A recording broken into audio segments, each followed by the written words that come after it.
Hi, one and all. This is Mohammed Usama Sheikh. I would firstly like to thank ETAP Digital Innovations for letting us do the presentations on the reactive power compensation based levelized cost of energy analysis for solar PV plant. This has been our work for the past 1 year, and it would be very helpful that ETAP would be able to present our work in a platform which is globally acknowledged.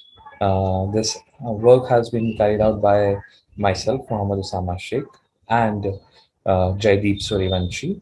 Uh, Basically, it is based on the levelized cost of energy, that is the LCOE analysis for solar PV plant. The reactive power compensation based on uh, LCOE analysis for solar PV plant. To start with, I'll just give you the context of the presentation. First, it is the introduction that I'll have to explain you what the problem is. Then it will be the problem statement. Then it will be the objective of the study. Then I'll show you some case studies that we have done, the results, and the conclusive summary of it. Just to give you an introduction, solar PV plants being nowadays generating electricity, and the need for solar PV plants and the penetration of the solar PV plants has increased drastically over the years. For the past 5 to 10 years, the penetration of solar PV has increased very drastically, and this can be represented in the as highlighted in my presentation, that is expected solar penetration by 2030. Globally, it is expected to increase to 25%. In Australia, it would be increasing up to around 40% from 14%, which is right now. In India, again 28%, China 23%, USA 33%, Africa, one of the regions where this solar PV is being introduced very much, is around 37%, and all the European Unions 21%. Now, the reason being, this solar PV is fed into the grid. First, it is low cost energy. Then it is a green energy, which reduces the carbon emission as per the EU norms and various global norms. The need for reducing the carbon emission is very high these days, and hence the solar being a green energy, it is one of the main factors why the countries and various government authorities are going towards solar. The third is various national governments are subsidizing it and giving incentives for solar PV projects. That is one of the main reason why people are putting in solar PV plants and feeding it into the grid. Now, to give you an overview of what solar PV plant is, basically, it is nothing but the sun's energy being converted into flow of electrons through the help of solar modules. But solar modules are again producing DC energy, and hence we need AC to DC converter over there, and that is done with the help of inverters and so, which can be stored in the batteries, or it can go directly feed to the grid using a step-up transformer. Uh, this is the basic overview of the solar PV plant, as you all might be knowing it. Now, coming to the main thing is this solar PV plant and the inverter capacity is always rated in kVA, that is kilovolt amp of the power, apparent power basically. So it is uh, rated at unity power factor, if you will say in other terms, and the inverters are not considered for the reactive counterparts of the capacity. So when you say that it is a 100 kVA plant or 100 MVA plant, uh, people usually tend to understand that the solar PV plant is 100 megawatts or say 200 megawatts plant, and the reactive component of the power is being neglected. which is the need of the grid. So the electric grid is very dynamic, and it always wants the power factor to be maintained at unity. And if the power factor is fluctuating from say zero point 0.9, zero point 0.8, zero point 0.7 pf, leading or lagging, the generators have to bring the power factor back to, or at least try to bring the power factor back to unity, to have a proper grid connection, and to comply to various grid codes across various nations. And with the help of solar PV plant, uh, in earlier days, the solar PV plant was just based for generating active power, but the reactive power support was not provided by the PV plants, which became inevitable because of the high penetration of the solar PV plant, and hence the study came into picture. Uh, the need for generators, inverters to generate the reactive component of the energy. This is making the to comply to the grid norms. It is hampering the active power generation from the grid. For example, if I take a 100 megawatt plant, and when I'm generating, say, 80 megawatt and 20 megawatts, so the 20 megawatts is hampering the generation, or you can say the cost that has been generated, the revenue that has been generated by the PV plant, and this is leading to uh, error in calculating the least cost analysis for the PV plant.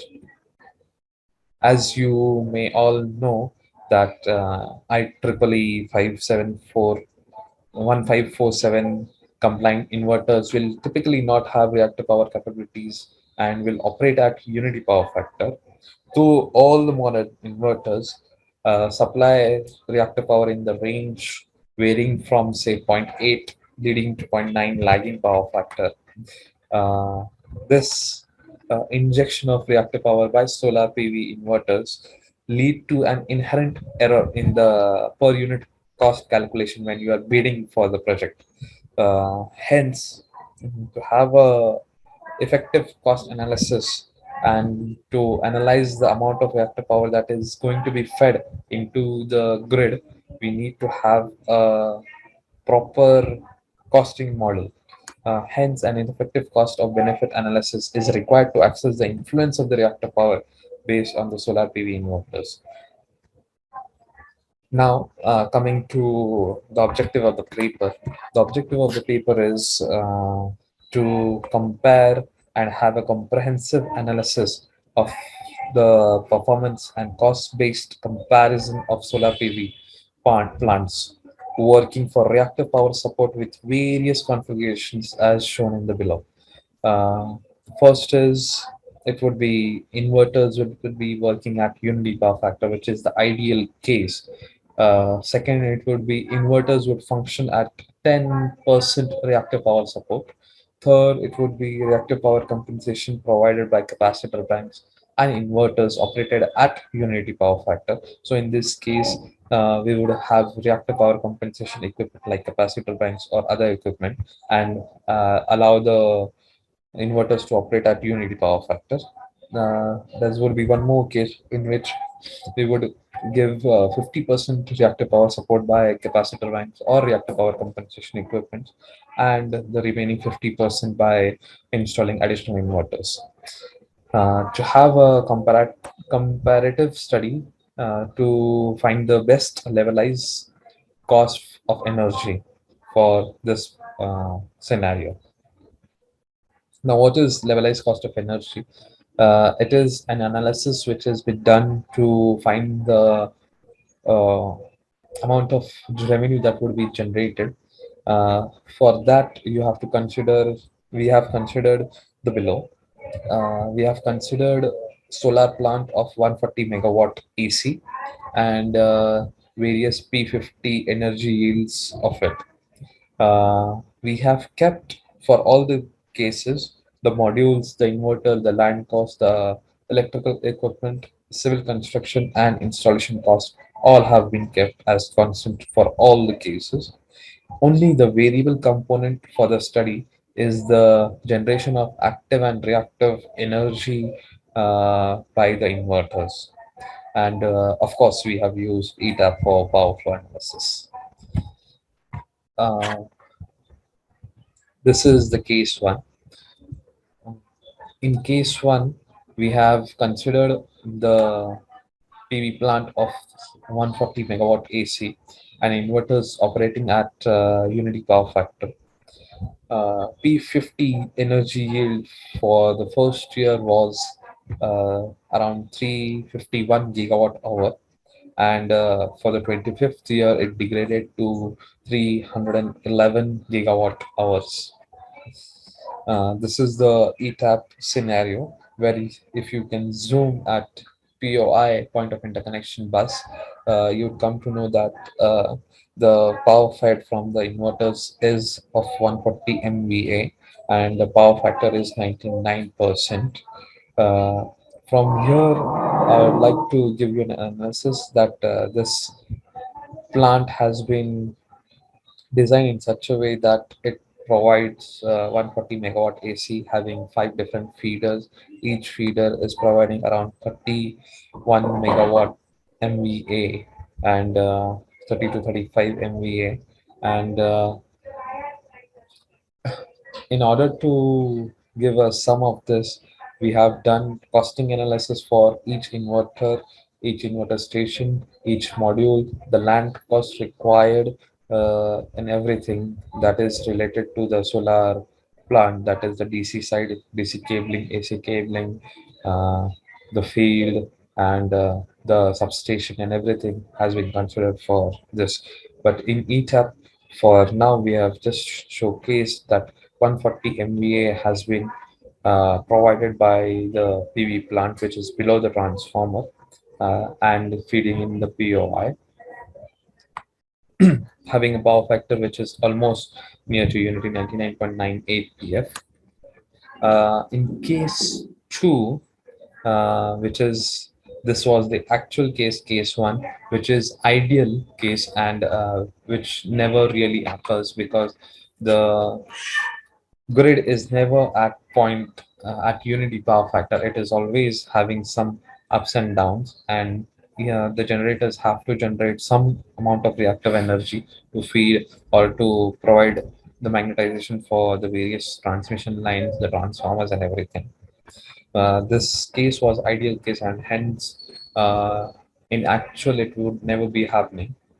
So we have considered a case two where the inverters will function at zero point 0.9 PF, uh, which is not uh, very frequent, but just to give a cost analysis and scenarios, various scenarios, we have considered zero point 0.9 PF.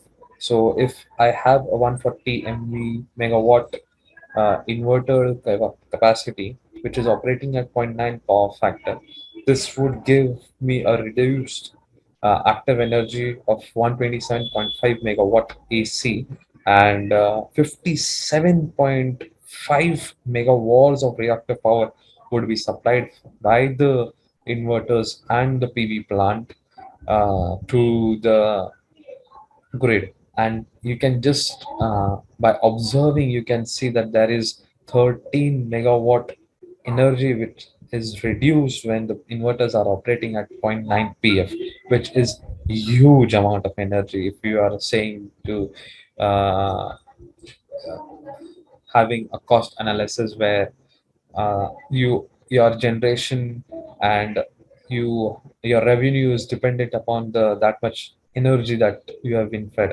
feeding to the grid. In this case, case 2, we have considered, we have found out that P50 energy yields when the power factor is zero point 0.9 is coming around 327 gigawatt hours, which has been reduced from 351 gigawatt hours. And for 25th, it would be 290 gigawatt hours, which has been reduced from 311 gigawatt hours. So, in energy yields, also, you come to know that the energy yield has decreased drastically in the actual case. Now, To give you the real active and reactive energy flow, the ETAP model was created, and the inverters were run at zero point 0.9 lagging power factor. And from that, we come to know that at POI, if you can zoom over there, you would come to know that uh, the energy being given from the PV plant is 126.9 megawatt hours, and the power factor is very bad. It is around 54 megawatts of energy is being given by the PV plant. Some energy is consumed by the transformer T9 transformers, and the grid needs around 39.5, say 40 MVA hours of energy. Now case 3. In case 3, we have now installed some reactive power compensation devices. So here comes the real chunk of the study that we have done. We have just would be requiring to give some amount of reactive energy from these compensation equipments, say capacitor banks or StatComs or SVCs. So when these equipments come in picture, the P50 energy yield that is being generated has increased again to 348 gigawatt hours for the first year, and for the 25th year, it is 309 gigawatt hour. For the base case, we have considered 8.8 MVR capacitor banks. Four number of capacitor banks have been considered for 140 megawatt AC inverter capacity, and the inverters would be operated at unity power factor. So you can see the circled part, that is capacitor bank. Four numbers of capacitor bank has been considered, and you can see that the energy output from the PV plant has again gone up to 140.1 megawatt AC, just with the help of capacitor banks. And the reactive energy that we are providing is 34.5 megawatt hours through the PV plant. Uh, the last case is a case where we have considered some reactive power compensation. We have considered two numbers of 8.8 MVR capacitor banks, and additional required reactor power will be given by the number of inverters additionally installed in the PV plants. So this gives a P50 energy yield of 340 gigawatt hour, and the energy yield for 25th year is 301 gigawatt hours. As you can see, the number of installed inverters have increased, and the capacitor bank is 2 into 8.8 MVR, and the energy at point of interconnection is 139 megawatt hours. This is with the help of capacitor bank and inverters additionally installed. The case summaries that we have generated, you would see that in case one, which is the ideal case, we have uh, we have say LCOE of dollar 24 per megawatt hour. $24 per megawatt hour is the amount of energy, levelized cost of energy, which is the ideal case, and it would never be really happening. But when you are considering case two, the energy yield decreases, the active and reactive energy decreases, and hence the LCOE shoots up for around $2 per megawatt hour and $2.7 per megawatt hour. And usually, this $2.7 per megawatt hour is the place where you win or lose your bid when you are bidding for generating a solar PV plant. This $2 per megawatt hour, if you are from a solar industry, you would come to know that this is a big amount of revenue that you would be losing when you are generating the reactive energy. So, in order to not lose this energy, we are using case 3 and case 4, where with the help of capacitor banks, the active energy increases to 138 and the reactive energy at POI is 10 megawatts, and energy yield for first and 25th year increases. The reactive power by the capacitor bank also increases, and the LCOE reduces to $24.2 per megawatt hour, which is nearby the ideal cost. In case 4, again, the cost dollars per megawatt hour is 24.41, where 50% is provided by capacitor demand and 50% power is provided by the inverters. So in this case summary, you come to know that 24.26 megawatt dollars per megawatt hour is the actual case where it comes nearby your bidded price of 24.05 dollars per megawatt hour, and you can use capacitor banks. And installing capacitor banks in a PV plant of 140 megawatt hours would not be very high cost. Again, graphical representation of the loss of energy for option 2 is 2.67, and the amount of saving if you are using a capacitor bank is 2.45. But the understanding of the current PV industry is not to use PV, not to use capacitor banks unless and until it is failing to give in to the grid code compliance. But even if you use capacitor banks, even if your PV plant is complying to the reactive needs of the grid, yeah, this is giving you a dollar 2.47 savings, and which would be nothing but the revenue generated at the end. So, to conclude, typical cost model of solar PV is done without considering the effect of reactor power required by the grid. LCOE is found out only on energy yield and not on the reactor power supported by the inverters, which is general case, and this creates an inherent error, which is as showcased. The difference between LCOE considered for ideal case and actual PV plant is $2.67 per megawatt hour. This is nothing but a loss of investment. With the integration of capacitor bank, you would actually be saving $2.47 per megawatt hour. In case 4, when you are generating with PV inverters and capacitor bank, you get $2.32 per megawatt hour compared to actual LCOE, which has been considered. From the above, it is evident that we have to consider reactive power support provided by the PV plant for LCOE calculation. And with this, I would like you all to thank you for patiently listening to my presentation. And I would like to have any queries from you. Thank you all.